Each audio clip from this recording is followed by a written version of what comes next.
Hey, this is Del Point Loma, and welcome to another episode of What Had Happened Was, a podcast featuring stories that mainstream media won't touch, and neither would I if my wife wasn't the producer telling me what to cover. Our subject tonight, the release of Sidney Potts, now 66 years old, who was arrested back on October 31st, 1980, 40 years ago this very night, for the killing of 3 innocent people. Potts has since been confined to an insane asylum. That is, until today at noon. Tonight's exclusive, Potts in his own sick words. The action or lack thereof takes place in a tiny, sleazy hotel room overlooking a section of downtown Los Angeles before gentrification. We're talking 1980. A small cot resides in the middle of this dingy, shadowy hole. A wooden frame window hangs suspended in space directly behind the bed. There's a rocking chair located slightly upstage to the right of the cot. Fade in. Sidney Potts, a moody, undernourished 26-year-old, sits on the cot, one leg folded beneath him. He slowly buffs the barrel of a semi-automatic rifle with a small loincloth. The room is staged dark because it is night out and Sidney is barely visible. As our protagonist/antagonist sits alone with his thoughts, a fixed stare on his round, high yellow face, the sounds of motor cars and the voices of people on the streets down below can be heard through the window. Suddenly, Potts begins to stir, moving to close the window. Mother Potts begins to rock that slow rock of hers in the rocking chair as she knits. You aren't closing that window, are you, Sidney? It's stuffy enough in here as it is. Too much noise down there. I can't concentrate. And just what am I to do? What do you mean, Mother? You know I require a steady flow of cross ventilation. You know that. With my asthma complaint and all. Well, it's just that your asthma complaint seems a bit confined, Sidney? Isn't that what you're trying to say? Of course it isn't, Mother. That's not what I meant at all. That's it. Skirt the issue, you bastard. I'm trying to breathe, and you're skirting issues, you ass. Mother, please don't. Not tonight. There was a time, my dear son, when young people had a bit more respect for their elders, particularly one's own very mother. Now, Mother, please, you know I respect you. Don't like you very much, but I respect you. Then open the damn window. You know I require a steady flow of cross ventilation. Okay, Mother, I'll open the window. I'll open the window. Sidney goes to the window and opens it. You know, I don't know how we got to this. That's life in the fast lane. What are you doing here anyway? I watched them put your coffin in the ground, shovel the dirt over your crimson-colored casket. Would you believe I'm just passing through? I certainly would not. Figures. You don't have anything going for yourself anyway. I'm just saying. You just had to come back here. If for no other reason than to worry me to death.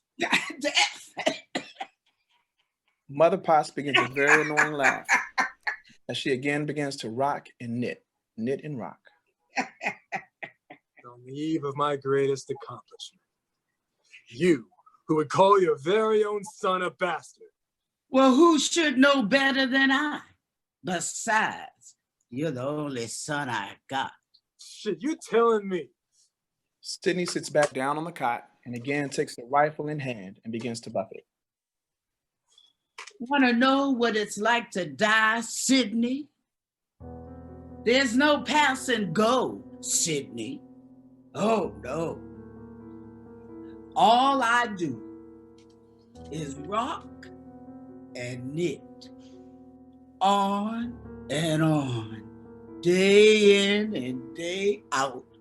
Rock and knit and rock.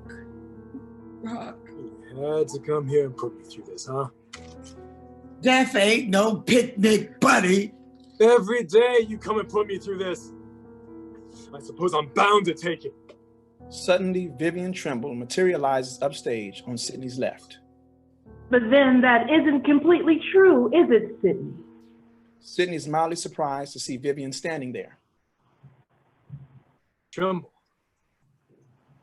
After all, if Mother Potts is merely a figment of your imagination, she can only reflect, and in this case, inflect those thoughts and or actions you impose on her. Gosh, I really like your style. Right before my eyes yet, I couldn't see. I never thought to look at it that way. But then that isn't completely true, is it? There I go again. I'm glad you're here. I really am. Even though I've died and you remain an excitingly complex individual, you know that, Sydney. Yes, but I love hearing you say it. And I love hearing you say you love hearing me say it. Vivian smiles, as does Sydney. She writes something down on a small pad. Still no remorse, huh? Sydney's mood shifts. What do you mean by that? You know, tomorrow. What about tomorrow? I was merely wondering if you felt any remorse about what's to take place tomorrow. Of course not. Why should I? I'm right on schedule. So I see. So you see what? You know, the rifle. Sydney's eyes light up. She's a beaut, isn't she? I got her on wholesale at the Broadway. Is that the one you used on me? I never saw you coming, you know. Oh, no. That was my 22. This baby. This is for far more serious matters. You know, I can pluck a nail off of a pinky at 50 yards and not draw blood. I can crease the crotch at 100 yards and never break a running person's stride. I must say, I am impressed. You certainly blew me away. Why do you condone what I must do, Miss Tremble? The others try to talk me out of it. Mr. Klein, even my mother. I'm a doctor, Sydney.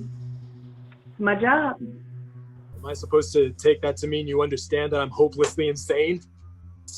Come on, Sydney. You know better than that. You've read Putnam. There's a thin line between genius and insanity. You know that. I'm ashamed of you to say such a thing. I'm ardently appalled, to say the least. And I'm not hopelessly insane, Miss Tremble? Let's not jump to conclusions, Sydney. And why are you so insistent upon calling me Miss Tremble? I want you to call me Vivian. I mean, if I had no qualms about you filling my torso with bullets, I certainly don't mind going on a first name basis.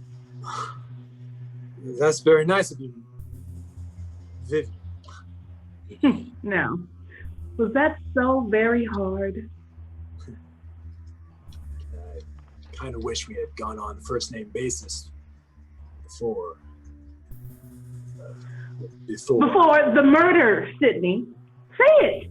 You've got to say it. Don't call it that. I told you not to call it that.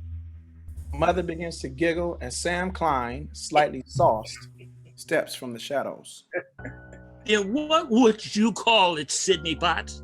What pretty little words come to mind to wash away what you're to do tomorrow? I call it murder, Sydney Potts.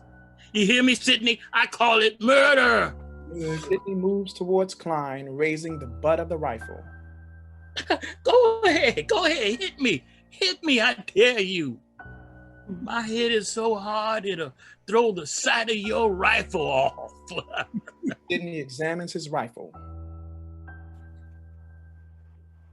That makes good sense. The mother giggles as Sydney moves to the window and looks down. Yes, indeed. Look at them down there. By this time tomorrow, I will have blown my way into the history books. These are the lucky ones. Those tomorrow won't be so lucky. My face will be on the front page of every newspaper in the country, in the world for that matter. Newsweek, Time Magazine, Look Magazine. Look magazine ceased publication years ago, Sydney. 1971 to be exact. 1971. Really? I didn't know that. Imagine, Look Magazine. At any rate, my story will dominate the airwaves. I'll be bigger than the Jackson 5. Klein removes his flask and takes a sip. Mr. Klein, you've been drinking. Oh, well, whoop did you, Lady Doctor?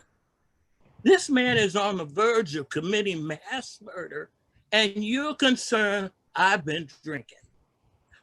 Why don't you just pat him on the rump and say, it's okay, Sydney? You've killed before. Killing again won't make much difference. And this fool will do it. I tell you, this fool will do it. You're damn straight I'm gonna do it. You think I'm holed up in this sleazy hotel for my health?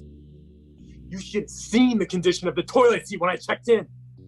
That's it, Sidney Potts. Skirt the issue. He's skirting the issue, Miss Tribble. Skirting the issue. It's obvious to see this man's been hanging out with my mom. And what's wrong with that, Sidney Potts? Just look at yourself, Mr. Klein. A man of your position and stature. Vivian moves downstage to Klein and steers him over to the cot. During the ensuing dialogue, Klein sits. Try and relax. It's bound to be a long night.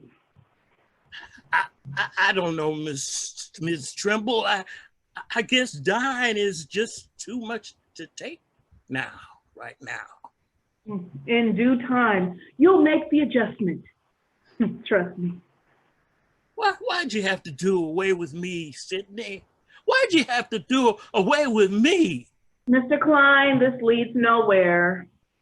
Look, everyone knows he murdered his mother because she was worrying the poor boy to death. But why me? Why did I have to get bumped off? Could I help it that I was his advisor at the university? I couldn't help it because I was his advisor at the university. And why you, Miss Trimble? You were supposed to be his friend. Now you listen to me, Mr. Klein. I am not interested in the very least why Sydney did away with me.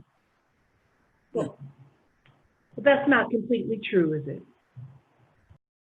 Why did you do away with me? Don't answer that.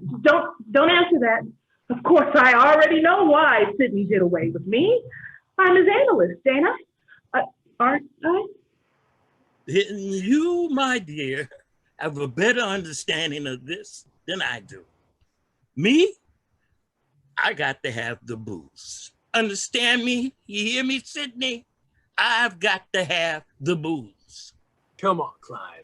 Enough with the whining already. You never had any stomach for any of the students' sob stories. Why should I want to hear yours? I did my best, Sidney Potts. You forget, you were a 6-year senior. I did my best. You did crap. You know, I got a 150 IQ, and he's advising classes like ceramics 2 and advanced gym. They wanted me to be an underachiever. Well, tomorrow, my underachieving ends. Mother begins to stir. Sydney was always a difficult child. Oh, here we go again. He never got enough at the dinner table. There was times when I had to literally pistol whip the kid to keep him from getting the center breast. My favorite part of the chicken, you know? And if he couldn't get his way when it came to the television, he would force himself to throw up blood. Maybe that was the result of the pistol whip. Or the knee drops to the groin. Mother throws a right cross coming off the left hook, and it's poetry in motion. Mother Potts, did it ever occur to you that your son was possibly physically ill? I tell you, he was an animal. A filthy, stinking animal. And a phony. There was nothing wrong with him, except maybe the time I dropped a big bottle of Sparkletts water on his head. He cried like a baby. Mother, I was only 4 years old. That's no excuse. Why couldn't he have been like other sons? Lazy? Or homosexual? I tell you, life with Sidney was hell. A living hell. He never fed the fish. Mother, how can you sit there and say that? You know I fed the fish. You know that. He's lying. He's lying, I tell you. When I think of those poor, poor fish, nowhere to go, nothing to do, just rocking and knitting, day in, day out, knitting and rocking. Klein moves to Mother and drapes a comforting arm around her shoulder. There. I understand, Mrs. Potts. Klein moves downstage where Vivian jots down something else. Tell me, Lady Doctor, what have you written in your little pad about me? What's the dope on me? Have you got me all figured out or what? You think death turned me into a hapless alcoholic crybaby? Well, didn't it? Klein looks down. Well, Nodding, he agrees it did. well, I happen to know you were a well-respected man at the time of your untimely death, a community leader, if you will.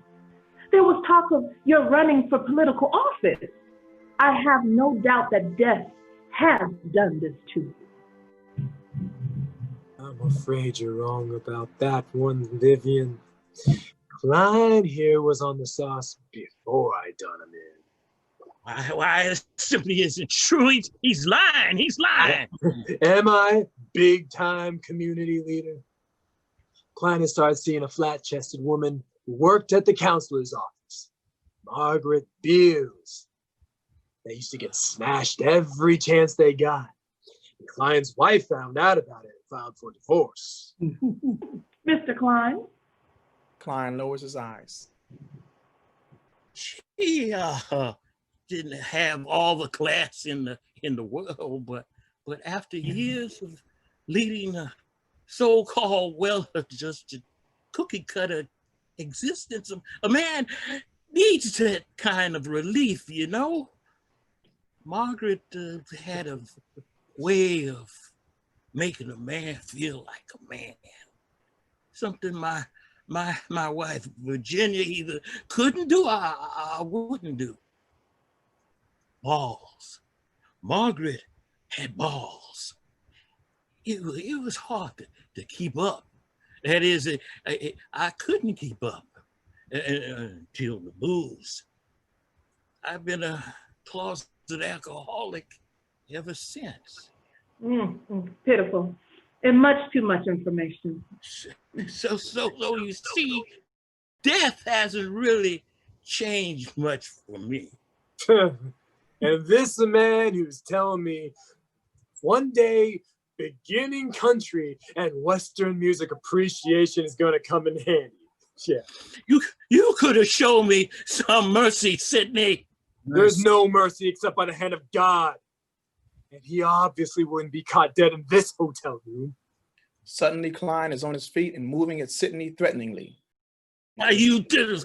No, Mr. Klein. Mr. Klein. Attacking Sydney won't do any good. We're merely figments of his imagination.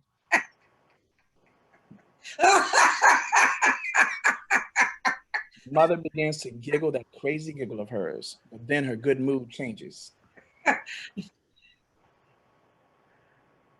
If he had only fed the fish, maybe things could have been different. Tell me something, Mother. If the fish needed feeding, why didn't you take it upon yourself to feed them? Surely your arms weren't tied together. Sydney. Honey, sometimes my arms are so heavy and my legs, they're so heavy. Are they heavy now, Mother? Yes, Sydney, they are.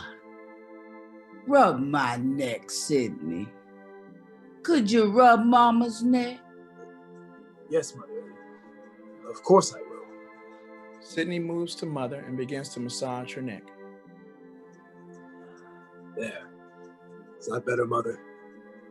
Lower, Sydney. Rub Mama's neck. Where you broke it. Sydney is shaken to his core. Very well, Mother. Because I'm so sleepy, Mother. So sleepy. Sydney moves away from Mother and goes to the cot. He curls up in the fetal position. I've got to rest, Mother. Excuse me while I rest. Sydney falls fast asleep. What the hell? Why, he's asleep. Just like that. But then, that isn't completely true, is it, Mr. Klein? We're still here. I've forgotten. I guess we are. I'm so confused. You think this is confusing? You should read my notes. Klein measures what's just taken place. So we're all just nothing but props, Ms. Trimble? One might say that. Props brought to life by an extremely guilty subconscious, I might add. But I feel like I'm not a prop. I feel like that I'm here and now. I feel that I'm complete. I feel the booze. Oh Lord, how I feel the booze. Suddenly, Mother comes back to life. All of this is Sydney's way of getting back at me for refusing him to let him join the ministry as a 10-year-old. And you, Miss Trimble, are reinforcing his contempt for his mom. So there, take that. If you are inferring, Mother Pot, that my treatment of Sydney has revealed you to be less than a perfect mother, you're right. Mother stands, moving towards Vivian. That's right. Put all the blame on me, you tacky bitch. But you got a hand in this too. You're the reason Sydney aspires to become the world's greatest mass murderer. You're the reason he checked into this hotel room. She's a sick woman, Mr. Klein. She's lying, I tell you. Lying? Am I? Mother moves to the cot and takes the rifle in hand.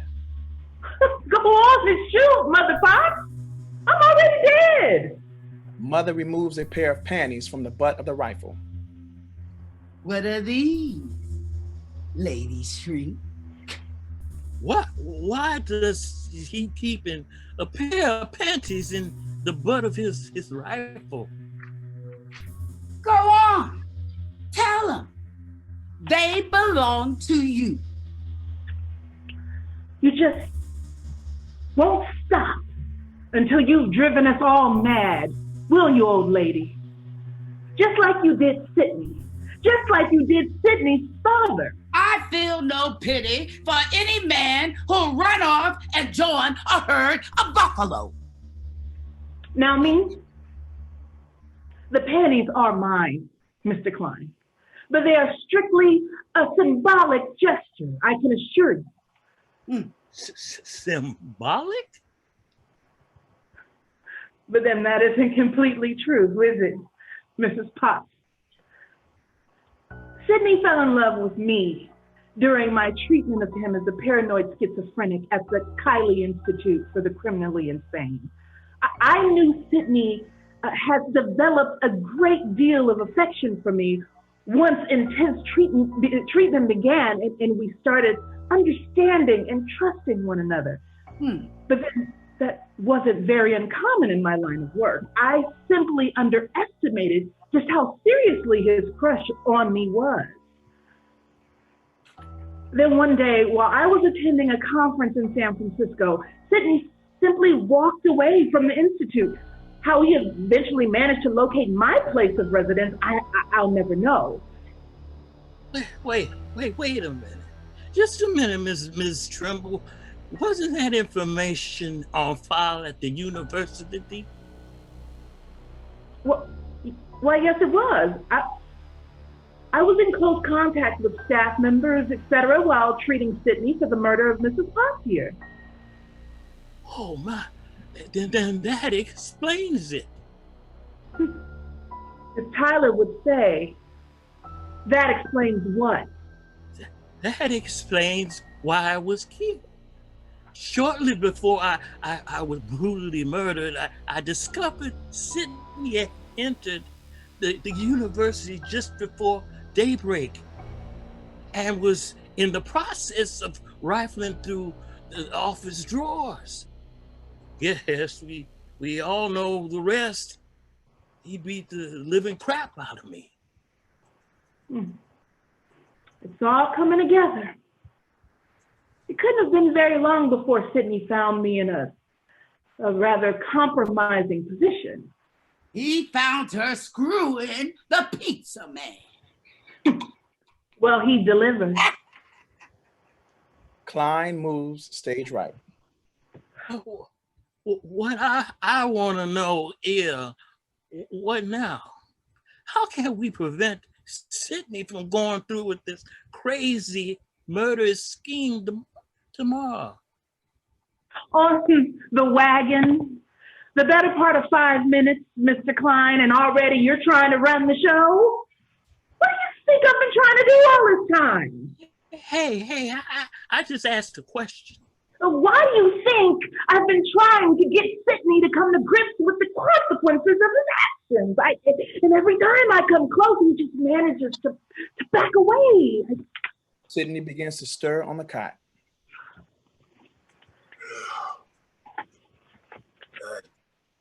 I must have fallen asleep. I've been doing that lately. I get sleepy and I've got to rest no matter what. Vivian approaches Sydney. Miss Trimble, you're still here. Yes, Sydney. I have no plans on leaving. And I thought we agreed you'd call me Vivian. That's right. Vivian.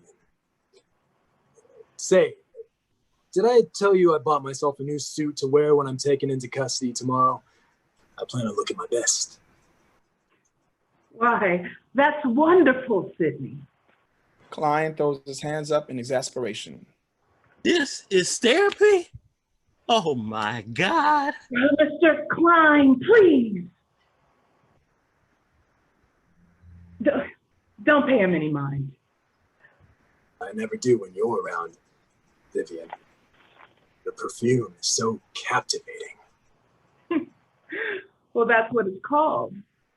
Captivating. How did you know? Mother begins to giggle as she returns to the rocker and sits. Sydney, does your rifle feel any lighter? Sydney whirls and picks up the rifle, which is an arm length away. Notices the panties are missing. Hey, who's been messing with my panties? Mother cannot hold back her giggles. Sydney storms to Mother, who holds the panties tightly to her breasts. Give them to me, Mother. No! I said give them to me this instant! No! Sydney backhands Mother, who cries out in obvious pain. Now Sydney bodily removes the panties from his mother's grasp. Turning his back on Mother, Sydney begins to stuff the drawers back into the rifle butt. Meanwhile, unseen by Sydney, Mother rises from the chair and picks up an old vodka bottle that lies nearby. She inches up behind Sydney and crowns him a good whack on the back of his head. Sydney is knocked to the floor with quite an impact. You can't do that, Mother Potts. We're only Sydney's imagination. Yeah, but this bottle ain't. In an instant, Vivian is kneeling at the side of the semi-conscious Sydney, rendering aid to him amid ad-libs of "Wake up, Sydney." By now, Klein has located a long rope lying upstage and pushes Vivian aside, begins to bind Sydney's hands behind his back. Mother, for her part, holds Sydney down, laughing maniacally. Slowly, Sydney begins to come to and struggle as he realizes what's taking place. You can't do this to me! You can't do this to me! I made you up! You're not here! I made you up! You hear me? You must let him go. Therapy is the only way. You let him go. On October 31st, 1980, police investigating screams coming from a small hotel room overlooking downtown Los Angeles discovered Sydney Eugene Potts, recent escapee from the Kiley Institute for the Criminally Insane, unexplainably bound and gagged.